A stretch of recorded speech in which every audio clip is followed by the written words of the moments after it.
Qu'est-ce qui lui prend à Jean-Luc Mélenchon, David Guiraud? Bonjour. Bonjour. Qu'est-ce qui lui prend? Écoutez, je sais pas, moi, avec tout le respect que j'ai pour Jean-Luc, je suis pas d'accord avec son tweet. Il est faux de dire que Madame Braun-Pivet appuie un massacre. Madame Braun-Pivet appuie un nettoyage ethnique à Gaza. Elle et tous ceux et celles qui, à l'Assemblée nationale, applaudissent, comme ça a été le cas le 10 octobre dernier, au soutien inconditionnel à Israël. Il y a 5000 morts sur la bande de Gaza. C'est les chiffres du Hamas. Il y a... C'est lesquels les vôtres? Vous avez quoi? Il faut sortir toujours ces chiffres. Ah bah, donnez-nous les vôtres. Une leçon de journaliste, pardon. Eh ben, très bien. Mais quand on donne un chiffre, il faut toujours donner sa source. Quels sont les vôtres?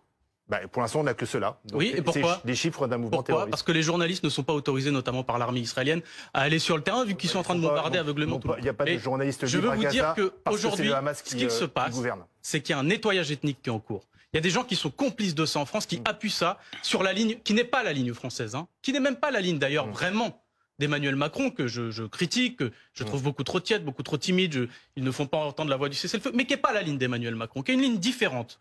Deux députés et de la présidente de l'Assemblée nationale qui disent soutien inconditionnel. Soutien inconditionnel à des crimes de guerre, soutien inconditionnel à un nettoyage ethnique. Ça, c'est ce qui est en train de se passer. Nettoyage ethnique, c'est un terme très fort. C'est l'ONU qui l'emploie.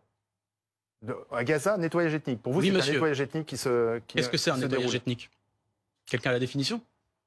Non, vous l'avez pas. Bah, le nettoyage ethnique, c'est la volonté. Vous savez très bien que c'est pas un nettoyage ethnique, c'est une guerre contre des terroristes islamistes. On va partir sur pas parce qu'ils sont arabes que Israël les attaque, c'est parce que ce sont des islamistes terroristes. Un nettoyage ethnique, donc le c'est la terme pour moi volonté. est totalement impropre. D'accord. Un nettoyage ethnique, c'est la volonté d'effacer d'un territoire, de sortir d'un territoire une population.